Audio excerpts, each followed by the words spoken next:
This hour of the Alan Autry Show is sponsored by Sinlaw, the most realistic artificial grass in the Central Valley. From NFL quarterback to Hollywood to the mayor's office, and now behind the mic at KXEX, this is the Alan Autry Show.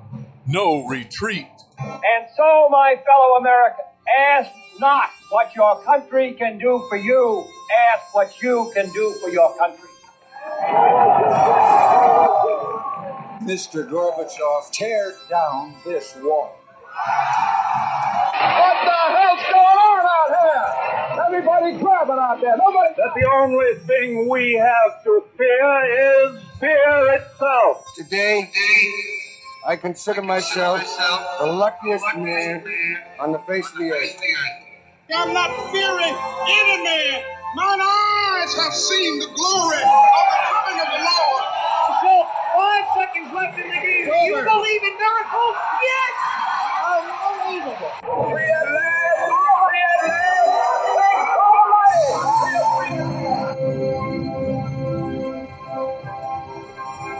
You're listening to the Alan Autry Show on the best talk in town. Talk Radio 1550 KXEX.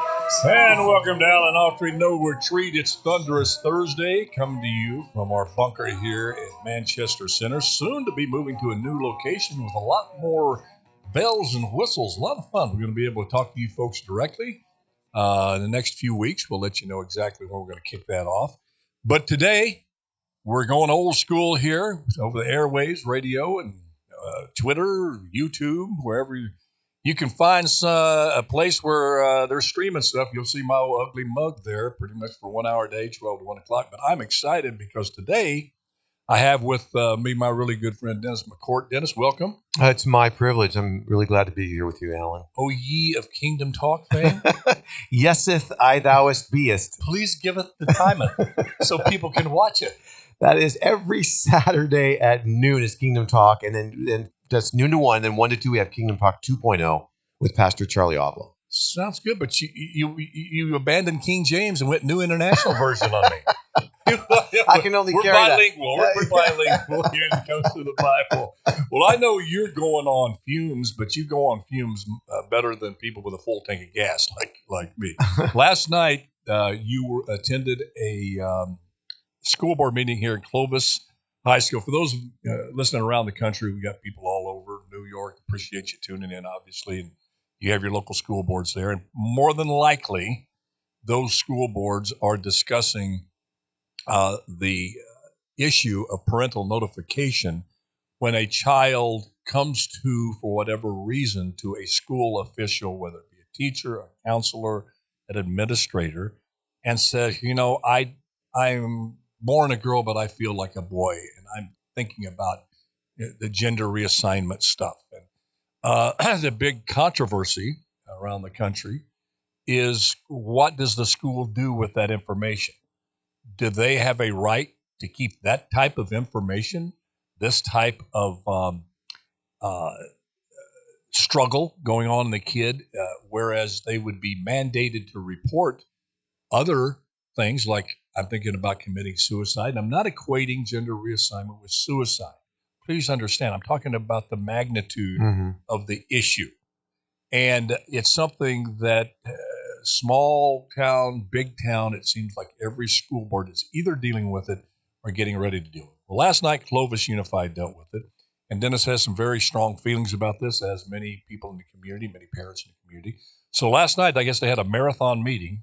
Yeah, there was. On this, and you attended, and I guess 12 a.m. they finally wrapped it It up. literally was like 11:55 or something when it shut down. Well, I know I left a lot of blanks on this subject introducing it. So why don't you take it and go and talk to the folks about what happened last night and kind of fill those blanks in as only you can. Well, I don't know about that. In fact, I know that isn't the case. There's many great leaders locally that are involved in this. I sought counsel locally with spiritually mature pastors and leaders.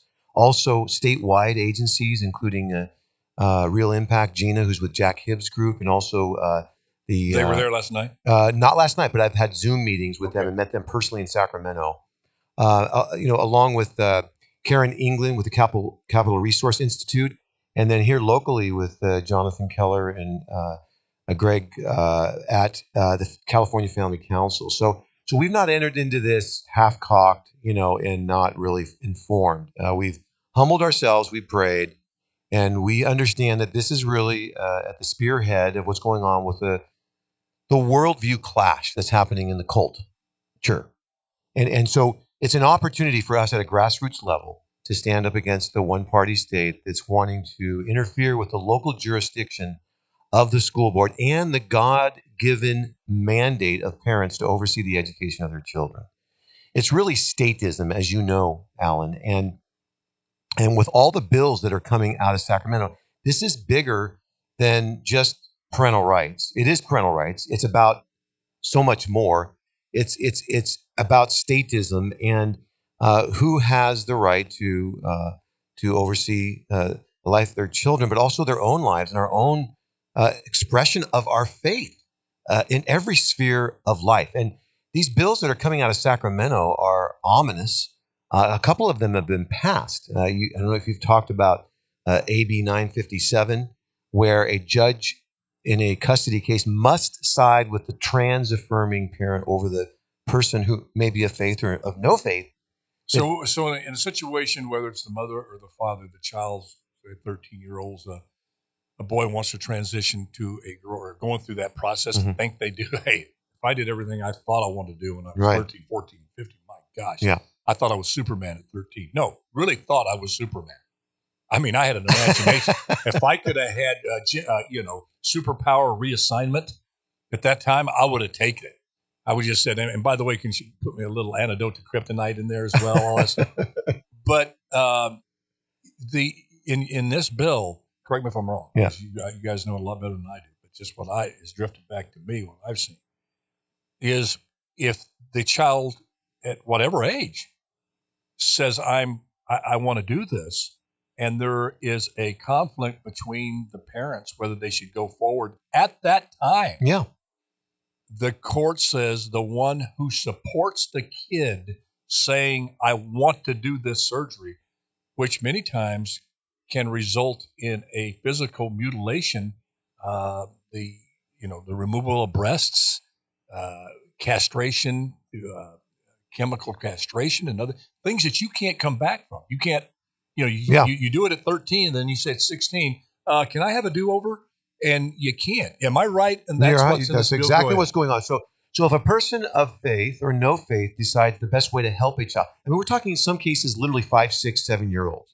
What you have is a ideology. There are people that are so woke, that are so caught up in the gender theory and the false religion of wokeism, that they actually they use their child to project their ideology on them. And they want that child to be trans because it gives them their little trophy of theirs. And it gives them status within the particular cult.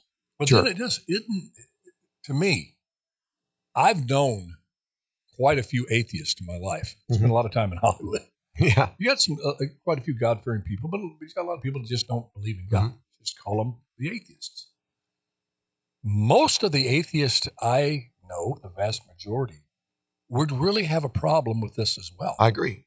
Now, so I don't know if it's just people of faith. I don't believe that. No. So I was saying people Bill of faith. Bill Maher is a stone cold atheist. Yes. Oh, yeah. Hopefully, and I pray for him because I met Bill times, and really decent guy. Yeah. But he said, this is crazy. I've seen religion. And he didn't. He's not only atheist. He didn't have any kids. Yeah. He said, this is wrong. Oh, yeah. I remember the program he did called Religionist, rather than Ridiculous. I don't know if you saw that whole thing. Oh, yeah. He's making fun. He's making fun of religion and all that. But yeah, he does have some common sense, at least, right? You think when he gets up there to St. Peter, he's going to have the big doo-doo moment? Start trying to crack a few jokes, see if he can get his way around. See if St. Peter can laugh a little bit and slide him through there.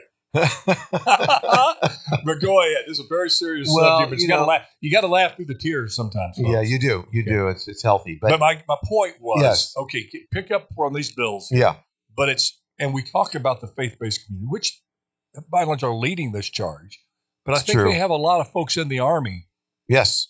that's supporting it that are not showing up at the school board meetings, but are back there, atheists, non-believers, whatever, woke, even some woke people, not that woke, going, go get them, Dennis, go get them, faith-based folks. To your point, a Rasmussen poll recently, 74% of Californians support parental rights. 60% specifically support parental involvement when a child is changing pronouns or wanting to transition their gender. Why do you think the system is allowing this? Because, as a counselor, you're mandated. A kid tells you something. I know this for sure because we work with a lot of kids. I have a mentoring organization called Legacy. We're in a lot of schools over the last 15 years. Mm-hmm. And if one of our mentors, a kid comes up and says, I think about hurting somebody, hurting myself.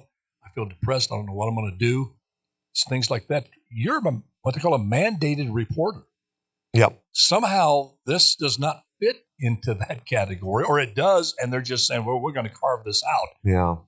And not do this. Why are they so adamantly? Well, there's a pall of deception over our society, and there is an ideological push. And as a follower of Christ, I recognize that this is spiritual warfare, and we're fighting principles that have principalities that are backing them. But as you say, even atheists and a lot of the LGBTQ want parental involvement. So they're able to kind of even see past through some of that ideology. But I do want to say this, 957 in California passed. This isn't a bill that they were considering. They actually passed this bill. And so this is what we're facing in California, but this is bigger than California. It's bigger than Clovis. It's bigger than California. It's bigger than even the United States, because it's a worldwide deception that is enveloping the world, and we must take a stand. And victory is obedience. Victory is standing up. If you were, I don't want to make a exact parallel, but we can learn some things. If you were in pre-World War II Nazi Germany and Jews were taking off to the gas chambers, would you have spoken up? Would have you hid people in your basement? What would you have done? And this has really reached that level where are we willing to stand up in love and speak and yes, take the hits, where we're doing our best to deflect the attacks, the hate speech against us, where we're the homophobes, we're the bigots, we're the haters, because the reality is it is love and compassion that is motivating us. It's love and compassion for all students. The best thing for a trans student is for a parent to be involved. Absolutely. And I agree with you, but I'm just chunking it down to fundamental common sense things I don't understand about this issue in terms of how the status quo, the administrations in schools are handling this. Okay. The PTA, the Parent Teacher Association, has just gone down the tubes. How can you have an association when you have an integral part of that group, meaning the teachers and the administration, that don't want to be a part of an association with parents? They don't want the Parent Teachers Association is like an oxymoron now. It used to be we want parental involvement. Please, parents, you're not getting involved, parents. But you don't hear that outreach anymore, calling for that. And what befuddles me, and again, I'd like somebody to explain it. You're saying the kid should have freedom at 13. I think some folks embrace on the left, and they're getting some traction at school boards, even earlier than that, 6, 7, 8 years old, to be considered seriously when they say, I want to be a boy because, hey, I want to go play with the boys. We used to call those being tomboys, and they grew on to be beautiful women and having lots of kids. They just like to play sports. And their minds, how they process stuff, you're taking them seriously and taking action on this gender-affirming reassignment stuff, like I said, that can involve puberty blockers. We don't know the long-term effects on those uses of those drugs. And yet you have no problem with saying a kid shouldn't drink before they're 21 or 18. Mm-hmm. There's things that you don't allow kids to do because they're not mature enough in their minds to make that decision. And if they make the wrong decision about that particular subject, like to start drinking, chugging, Grandpa's Jack Daniels when they're 13. It's not going to turn out well. Why, in the face of its prima facie deleterious, horrible consequences out there? I love those words, by the way. But I mean, why would you carve out this issue and say that a kid that young should have a right to do that surgery and contemplate that surgery and get it embedded in their mind and encouraged by the administration, by the one who are not experts on this? This gender reassignment stuff is very new. They don't have the bugs worked out in this. It's experimental, and they're using the students why for their is that, experiment. though? I'll tell you my perception on that. Okay, first of all, it's fear and intimidation. Afraid of that small group that's going to picket their school board and call it's not a small group homophobe anymore, because what's happened is they are the hegemony. They have the dominant narrative in the cult. Sure. And so you're saying these folks I'm saying that LGBTQ trans theory, gender theory, the theorists are in power in Sacramento and other places. They're the dominant force. The dominant force in society. Things have flipped. And so there's a tremendous amount of pressure. The average parent is afraid to even go to a school board and speak up and say something, because you're going to be called names. You're going to be labeled as a hater. You're a Neanderthal. You're a dinosaur. You're a bigot. You're a homophobe. You're a Republican. There you go. I mean, a deplorable, right? So we smelly Walmart shopper. We graduated from Kmart, at least. Well, because we had to, because they shut down. I know. I miss Kmart. I was a proud Kmart shopper. I mean, it was the blue light special. Oh my gosh, I love the blue light special. I found one of my DVDs in there one time, like for 50 cents. The good old days, Alan. Yeah, forgiven, yes. Again, you got to laugh through the tears. So what you're saying is, when I said it's a small group, it really is. You said no, it's not, but it really is. It's a small group that's influenced. But it's a very powerful group. Because they're very organized, very passionate, and willing to do pretty much anything to get their way. Right. It is a small group, but here's the point, though. It's a small group of people in Sacramento, too. It's a small amount of people. Okay, let me ask you this.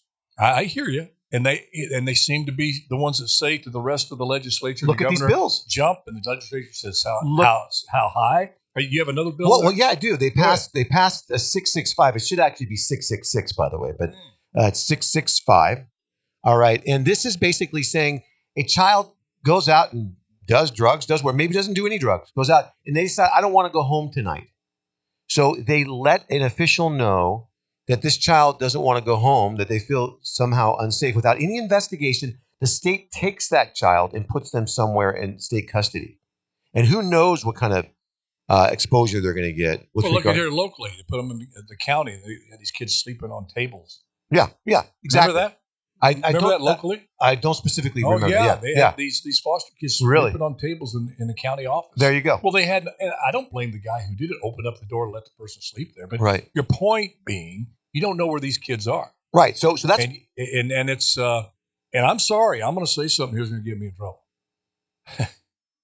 And it's not paranoia if they're really after you, because a few years back, if you talked about this in schools, this type of thing would be happening in schools, and you let other things happen prior to this, the old slippery slope.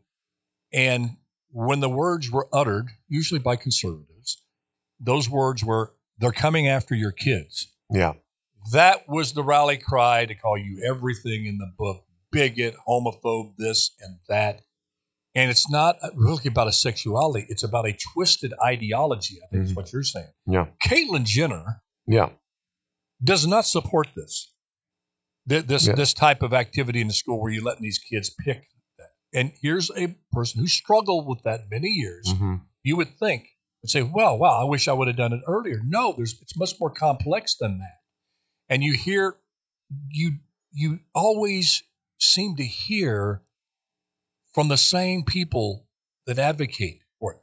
I believe, I happen to believe, that having a child pick their identity before 18 years of age, I think, okay, you're old enough to go off and fight the war. You're old enough to make that decision. I may not agree with it, That's just my personal stance on it.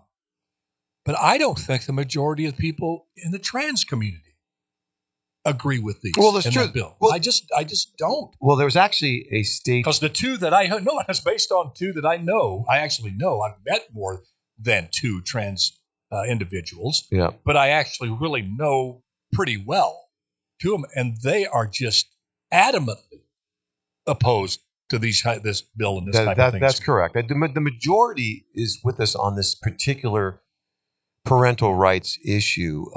But we have to look at the whole picture of what's going on in Sacramento. It's not just Sacramento; it's the current administration in Washington as well. That is, Joe Biden has people speaking into his ear that are pushing this. They're using the White House as a platform for drag queen show. I mean, does that tell the world? Drag queen show for kids. Well, I don't know if it was for kids. They did have. That's yeah. There was no parameters put on. Yeah, exactly. So this is where we can't stick our head in the sand and just think, well, we can get past this without taking a stand. We do have to take a stand, and I just want to remind your listeners that this is a simple, wholesome, common sense, completely legal policy of notifying parents within 3 days if there's any significant change in the mental health of a child and or their desire to change their pronouns or their genders. So this is what we're asking for, and yet there were close to 100 speakers, and the majority of them were anti-parental rights. They did not want parents to be notified. The majority of the speakers there did not want that. Did not want that. We had a good showing. They did not want a parental notification policy put in place. The majority of the speakers last night at Clovis. Yeah, because they weren't from Clovis though. They came largely from Fresno. Because they asked us to say, "Are you a citizen?" Which, by the way, I am of Clovis, and a tax-paying citizen. But the vast majority of those who spoke. Now, there were some that were from the community. I need to say this though. The reality is that Clovis Unified has had a history of support for parental rights, and they even currently want parents to be notified, but it's a very under-the-table, ineffective way they're doing it because they're not wanting to take a stand and put it in writing so that all teachers clearly understand what the policy is and they can be held accountable if they don't notify the parents. What they're doing is something, it's come out now. Do they? Well, let's take a quick break because I want you to continue to share with us what happened last night, the feeling you got, because I think it's a very, very big issue. Because as bad as I think that it is and how much I wish it wasn't so, the phrase "so goes California, so goes the country" has historically proven to be true. I don't know the phenomena at work as to why, but you can look at the course of history in terms of social change. A lot of it started in California, then swept eastward across the entire United States. Will this issue be different? Probably not. This discussion is coming to a school board near you if it hasn't already gotten there. This is Alan Autry with Dennis McCourt. We'll be right back.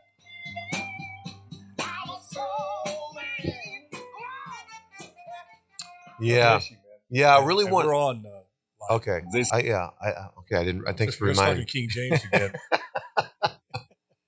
I really do want to emphasize that we're supporting all students, and that this is about recognizing there's amazing teachers that are in the trenches, and they're wanting to know that the community supports them, that they do want to inform the parents, but there's such an intimidation factor with the trajectory of the bills that are coming out of Sacramento and all of the cultural pressure that they're not feeling like they're emboldened to do that. Well, let's talk about that. Yeah. We're ready. Back anytime, Jeremy.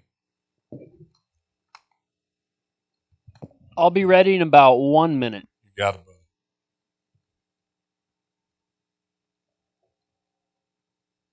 Oh, my goodness. 4,000 illegal immigrants came across yesterday at Eagle Pass, Texas. Just in one day. There's another ideological push. Over 90% of them young men traveling alone. I got nothing against young men.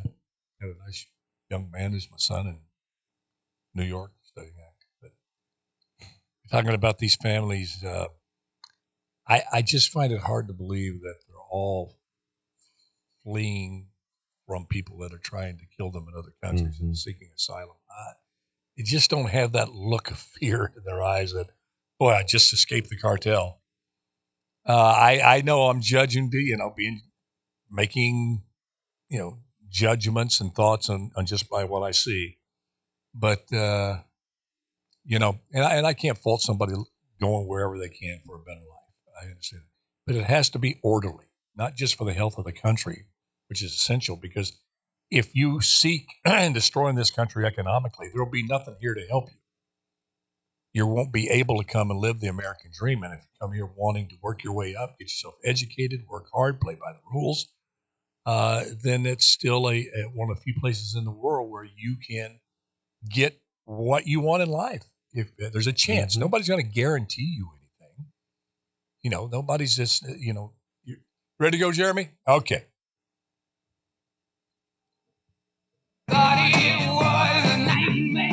This hour of the Alan Autry Show is sponsored by Zinlaw, the most realistic artificial grass in the Central Valley. And welcome back to Thunderous Thursday. It's old Alan Autry here. Appreciate all of y'all for tuning in. Excuse me. And thank you so much, because Autry's armies continue to grow, one recruit at a time. And I tell you, we're turning into, we have fun. We have fun, and we enjoy being a part of whatever you're going to call what we do here. I call it patriotism. I call it love of God and country, family. But we talk about tough subjects, easy subjects, ridiculous subjects. We just, like I said, I never pretended to be some polished talk show host. Never was the reason why I agreed to do this hour. It was just to sit down with you all and talk honestly and openly and respectfully about the issues facing us today. And anyway, I appreciate you joining us, because our audience is growing and people seem to enjoy being part of it. Dennis, during the break here, the social media folks got a little taste of it, but you were talking about, again, on this school board meeting last night, which happened here in Clovis, California. Clovis is like a sister city to Fresno, although you'd get people to be offended by it. But I'm just kidding. But Clovis, you probably not see a more stark difference in the way of life when you cross probably Willow Avenue. Yeah. If you're coming east from Fresno, right about Willow, you see the change. Things are just they're more orderly. People are very much more respectful of one another. You see people working together to solve problems instead of at each other's throat usually. And that's reflected in the law enforcement. It's reflected in the government. They don't have a strong mayor form of government. You get 5 council members that work together and try to serve the people well. And the schools, for decades, have been recognized as the best schools. In fact, it's kind of sad to say this, but you have folks living in parts of Fresno, families, where the mother and father's sole goal, the biggest goal in life, is to be able to move to Clovis and have a job and have a home so the kids can go to Clovis Unified School District. That's true. And I mean, it is. Now, it gets me, Fresno, hey, there's some great schools in Fresno Unified. Great teachers in Fresno Unified. Great administrators. But y'all have let the system kind of swallow you up, and the tail wagging the dog, Sacramento, and you know this to be true. But there's great teachers that labor every day in Fresno Unified. But systemically and structurally, they let it go to the dogs a long time ago, and it's very difficult now to find their way back. They forsook and kicked out discipline as an essential part of being able to learn at school. No dress code, no suspensions, all of this stuff that was just a recipe for having chaos instead of a classroom.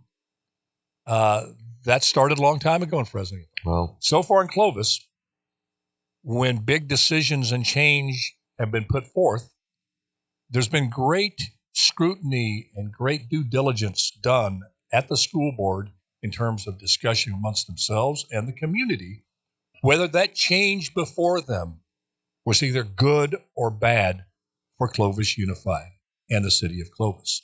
Heretofore, they have come out most of the time on the side of what is good for Clovis. Where do you think they are on this issue? Well, let me just say this too. Like it or leave it, there's a very strong Christian conservative community in Clovis. It is a pocket within California. And I think that's part of the reason for some of the fruit and the orderliness and some of the success of Clovis. And so, as far as the school board goes, I really respect the school board. I've gotten to know them.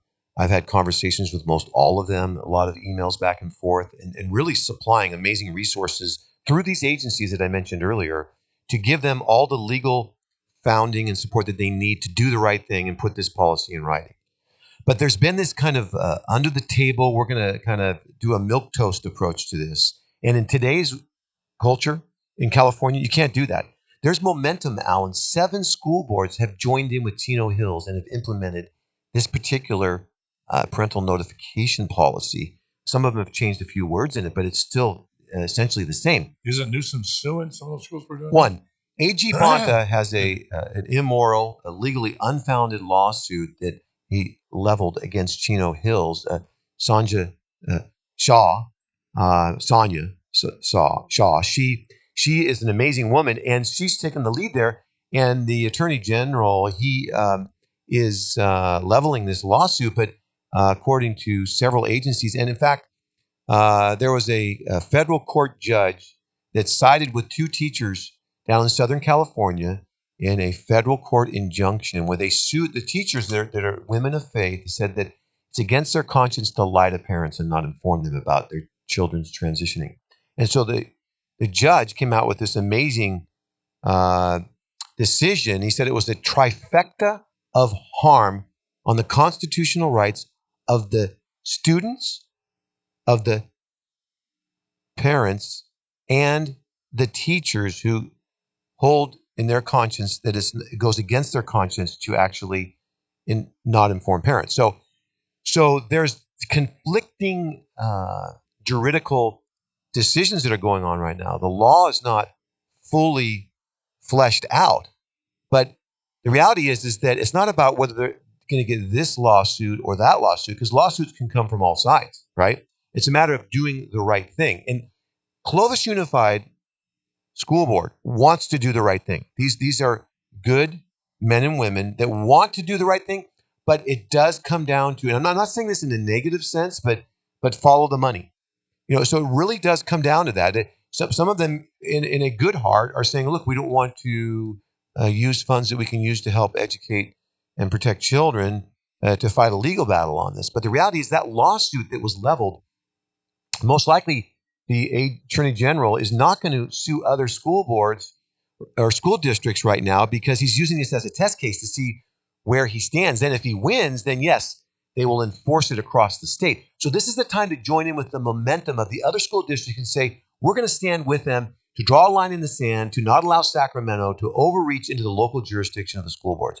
But again, there are teachers that are good teachers, the vast majority of them. Some of them are just confused. They really don't even want to deal with this. They just want to do what's right, and they don't know what's right. So that's why it's so important for us to speak up and to encourage the school board to do the right thing. But the battlefront has widened. Don't you think most people do know what's right?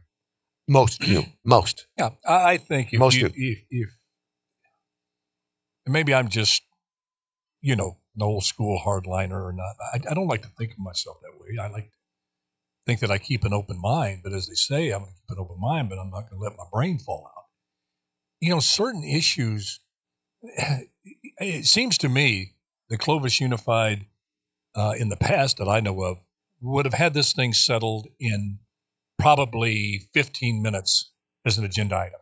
Yeah. Should parents be notified if the kid wants to change their sex? Well, of course. Hello. Why? What causes me, to worry is the length of time that they're given this. I know it's a different era, they're talking about the lawsuits and this and that, but Dennis, aren't they facing an inevitable, eventual, massive lawsuit when the family of one of these kids or the kid themselves, like the young lady who wanted to be a boy, she went through the mastectomy and then she got to the other side. Mm-hmm. The confusion lifted from her eyes and her heart. And she says, I I don't want to be the boy anymore. But I don't have the, and I think she went all the way in the reassignment. She can't have children now. I can see liability Huge. being attached to that. There's Don't no you question. Going, and I mean, excuse me, severe going, why didn't, I know I told you I didn't want you to tell my parents, but I was 13 freaking years old, teacher. Hello? Look what happened. You know, why did, you're supposed to watch out for me. You knew where I was heading. You knew what I was going to do. Yeah. You knew it was irreversible. Oh my gosh. You knew it was in its infancy, these kind of operations. I get butchered for life, can't have kids, and you could have stopped it. Because you know what? If I would have had that conversation with my dad or my mom, who I adore, and I could have just delayed it for a couple of years, because at 15, 16, I thought differently. If I could have just had the time, if you hadn't got on board and rushed with me in my teen naivete and were part of this. I mean, aren't they setting themselves up for some massive lawsuits? Well, they are. In Monterey, at Spreckles School Board District, a parent did sue the district because her daughter was being transitioned. She didn't know this. She found out. She's gotten that under control, really helped her daughter, lovingly discipled her out of that confusion, and she sued the school district, and they settled out of court, Alan, for $100,000. So, but it is again, that's cheap. Exactly, and she's still speaking up. That probably she would not sign some sort of provision that she's not going to fight for other students. So here's the point, though. We want to express love to all students, and even especially towards those students that are confused, that are being duped, and in some cases, yes, encouraged down a primrose path towards self-mutilation. And the best way to support all students, trans students, LGBT students, straight students, is generally, in the vast majority of cases, 90+% of the time, is to involve the parents. Now, there are some abusive homes, but there's already laws in place that say, look, do not notify a parent if there's concerns about abuse at home. So again, this is a common sense, wholesome policy that we're encouraging. But the battlefront has widened there in Clovis, and it's actually widening across the nation. And that is now, we heard on Monday that Tammy Beers, who heads up the Good News Club in the area, the whole region really, but in Clovis, she has 18 schools where she's had clubs there, and they have been shut down as of Monday. These are Good News clubs that parents sign off on, saying, I want my child to go to this, and they're Bible studies, and they share the gospel with these students. Also, the FCA, Fellowship of Christian Athletes, has been shut down in Clovis as of Monday. Why? Because one parent wants to use their child as a political football to advance a Satan club and a transgender club. So the school board, I think very weakly, a very wrong position is, well, let's just cancel all clubs, as if somehow a Satan club is the moral equivalency of a Good News club. So that just widened on Monday. That's why there's even that much more thrust of what happened last night. And last night they voted to ratify not allowing these clubs. Now here's the reason. They moved it where it's an after school program.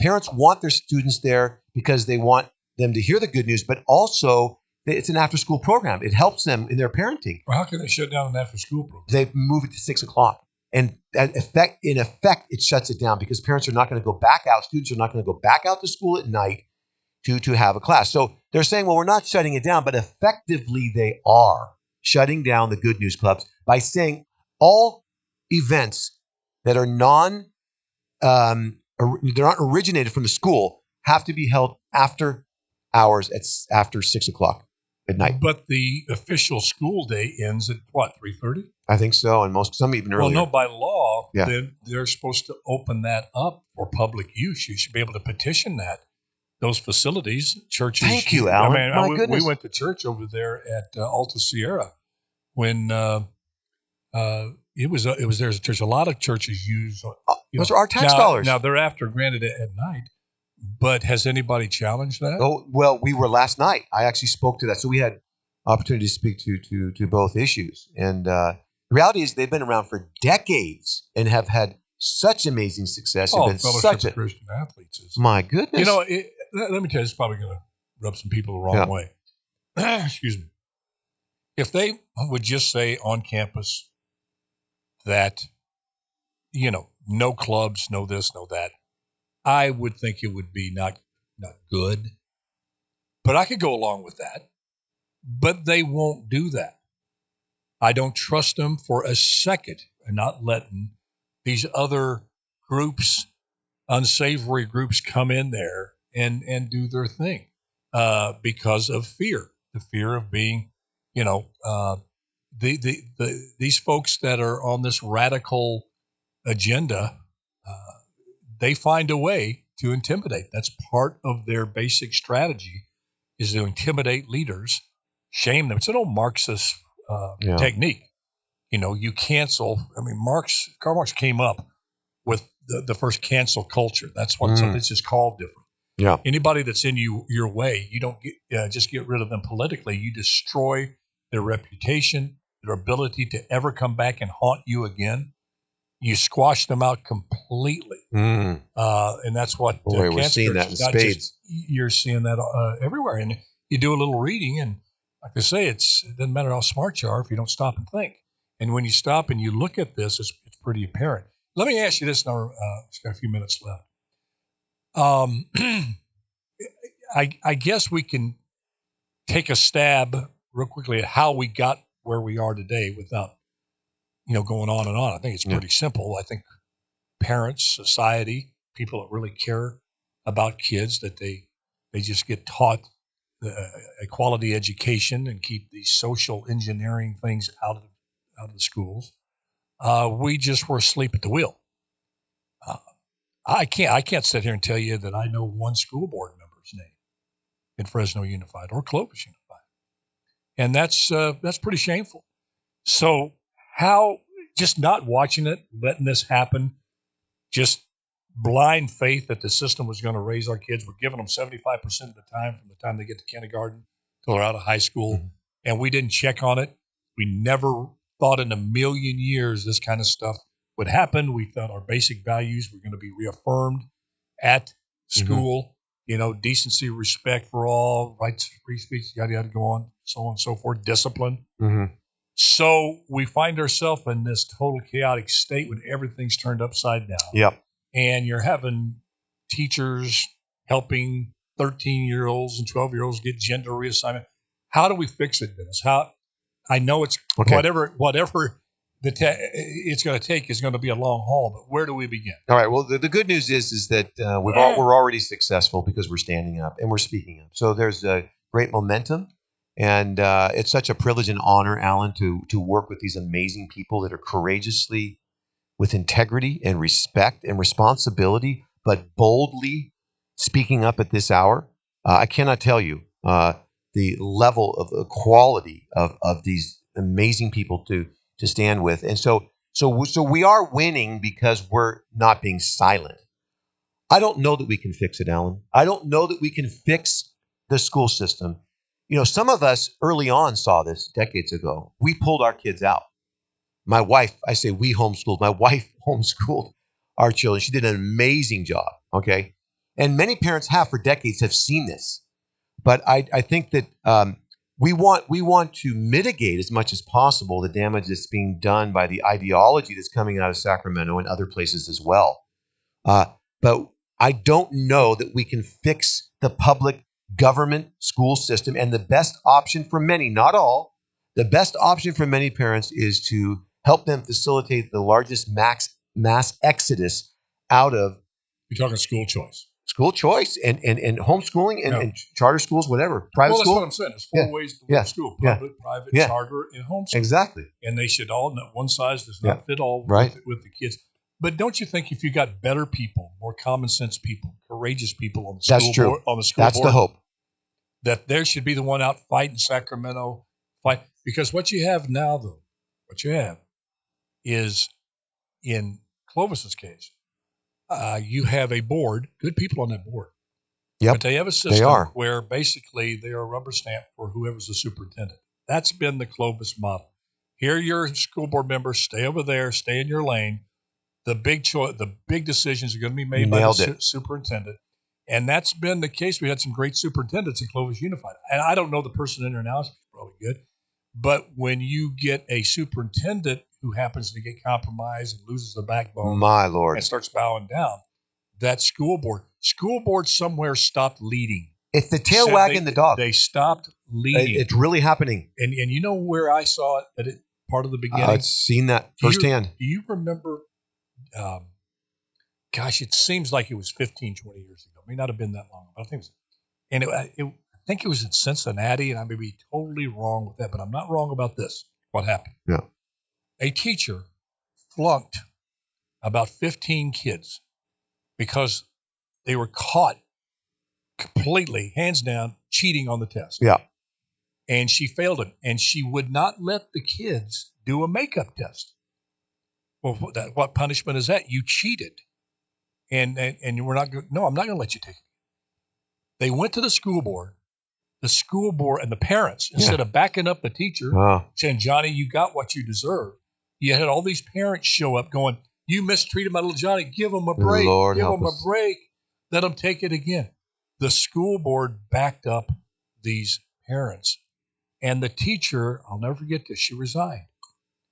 And they asked her why. She was making national news. Yeah. She says, I'm done in class. Now, I still like teaching. My students aren't going to respect me. The board has totally undercut my authority as a teacher to hold kids accountable and to teach them and to character and have rules that you don't cheat and get rewarded for that. So they'll never listen to me again. I'm done. And I look back at that, and it's steadily gotten worse every single year in terms of board abdicating their responsibility to lead during the tough times. We were just Eric Rollins in here just before the show. Remember we were talking about Eric was saying when he asked a candidate, when the tough decisions are before you, how do you make them? What do you call upon within you? Yes. To give you clarity necessary to make that tough decision and be able to make it. And I think the board members, they've just lost their way. You have to have people that on that school board that are willing to stand up to this crazy. You have to stand by discipline. You can't even suspend a student now. You have a kid that fights every day. Used to be you could suspend them, work with them someplace. Now they stay on campus and turn the whole classroom into chaos. And these teachers are going, come on. I mean, but don't you think it's got to be the people? It's got to start at the school board. It does, and it's a grassroots movement. It's a privilege to do it, and there's a lot of hope. There's a lot of good citizens that are speaking up, and I'm sitting right next to one right now here. I didn't mean to interrupt you, but we got a couple of seconds here. Thank you, Dennis. I'll have you back on this. You're the best, man. Catch this man show, Kingdom Talk, really quick. What days? That is on Saturdays from 12 to 1. God bless y'all. Just do your best. Let God do the rest. I promise it's going to turn out the way it's supposed to. Love y'all. Bye. See you tomorrow. Who cares about